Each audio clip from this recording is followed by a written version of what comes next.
de Babilônia, eles sofrem com o surto da ausência de Deus. Eles sofrem com o que, igreja? Com o surto da ausência de quem? Não ouvi? Olha para o seu irmão e diz: você já ficou assim alguma vez? Não, melhor, cotovela ele e pergunta: você já participou de um culto onde Deus não estava?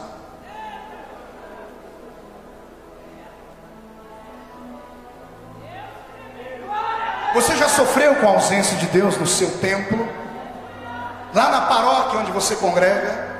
Você já participou daquele culto que você olhou para a esquerda e para a direita e disse: o que eu vim fazer aqui hoje? Um culto que tudo dá errado, o diácono está atribulado, o pastor não consegue se mover, o louvor não sobe, o som não funciona, o céu está de bronze. E nesses cultos só tem um jeito do culto melhorar, só tem um jeito, é um jeito que ninguém quer. Pergunte qual? É orar para que nesses cultos entre dentro da igreja uma meia dúzia de crentes doidos, uma meia dúzia daqueles crentes que geralmente só tem dois dentes na boca, o zagueiro e o atacante. Geralmente são analfa de pai e beta de mãe, mas quando eles entram no ambiente carregado, eles começam a dizer: eita Deus, eita Deus, começa a mover esse lugar aqui, Senhor. Talvez você não seja desta época, mas eu sou dessa época, e confesso aos pastores que estão aqui, sinto falta dessa época. Sinto falta da época que os meus pais na fé ensinavam a Bíblia de maneira tão simplória, que hoje, quando eu me lembro, eu me recordo e dou risadas. Sinto falta da época que eu congregava num salãozinho de 3 por 4 metros, e o meu professor de teologia era o irmão Ovídio Ramos. Pense num homem grosso, multiplique por 30. Pense num homem que, quando ia ler a Bíblia, dizia: vamos ler aqui no livro de Êxodo. Quando estava inspirado, ele dizia: vamos ler aqui no livro de Genésio. E não tente discutir com ele, porque ele era um negro de quase 2 metros de altura, e a mão dele parecia uma raquete de tênis. E como bom presbítero assembleiano, a barriga estufada para frente, né?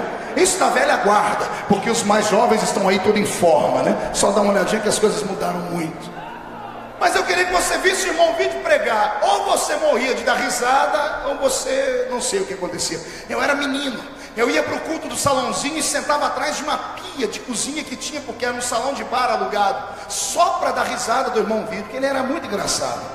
Um dia ele levantou e disse: vamos pregar hoje no livro da profeta Joana. Nesse dia nós descobrimos que ele não sabia ler a Bíblia. Alguém ia lá na casa dele, lia para ele decorava e chegava no culto como se soubesse ler. E alguém foi muito maldoso, porque falou para ele que não era Jonas, era Joana. E aí os irmãos: mas o irmão Vídeo, não tem Joana na Bíblia? Diz: tem, aquela que o peixe engoliu.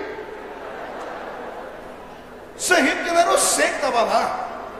Mas foi esse velho analfa de pai e beta de mãe, que num culto do salãozinho, eu lá atrás da pia, mais um dia para dar uma gargalhada, chegou no culto e disse: Deus falou comigo hoje, e ele me deu uma palavra no livro do profeta Albuquerque.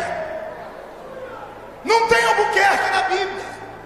E quando o pessoal começou a dizer: irmão Vídeo, não tem Albuquerque na Bíblia, ele levantou a voz e disse: tem, porque o Albuquerque disse assim: ó, aviva a sua obra, ó Senhor, no meio dos anos a mortifica, e na ira lembra-te da misericórdia.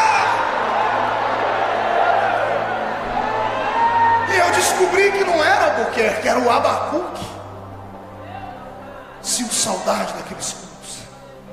Não sou saudosista, sou apenas alguém que caminha, sou apenas alguém que cresceu no meio de uma igreja viva, apenas alguém que cresceu numa igreja santa e pura, sem malícia, onde tudo era puro, porque tudo é puro para aquele que é puro. Infelizmente os nossos dias são terríveis. Os nossos crentes não têm mais a pureza de antigamente. Um dia desse, num programa de rádio, fui interpelado por um desses crentes que deu vontade de quebrar o pescoço dele. Depois ia ter que orar para Jesus curar o pescoço dele. Ele disse: pastor Marco, como o senhor se sente pertencendo a uma geração de pregadores que não tem unção? E deu uma raiva.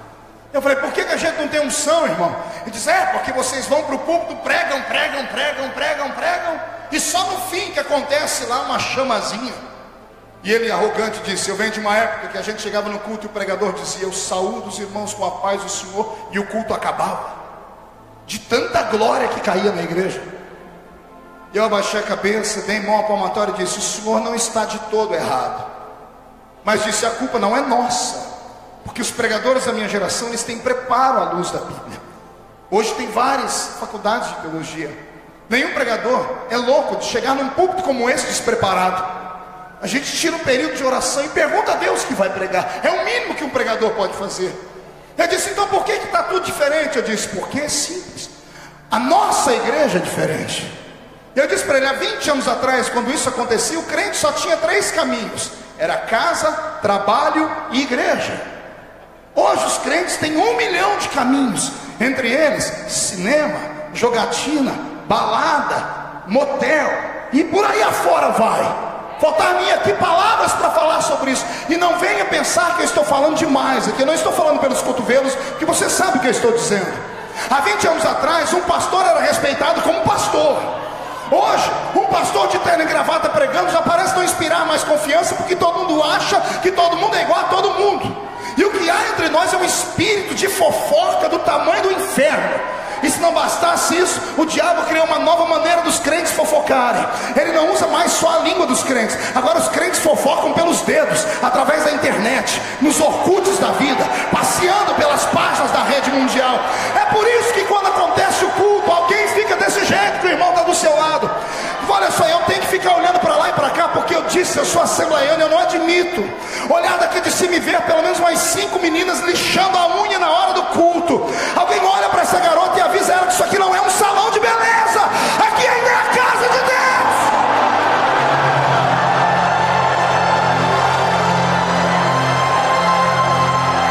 Tem hora que me dá repúdio.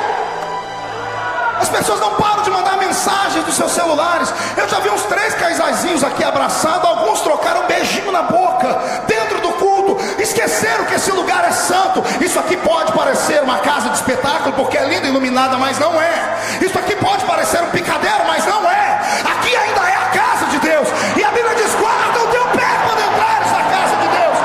Respeito é o mínimo que temos que fazer.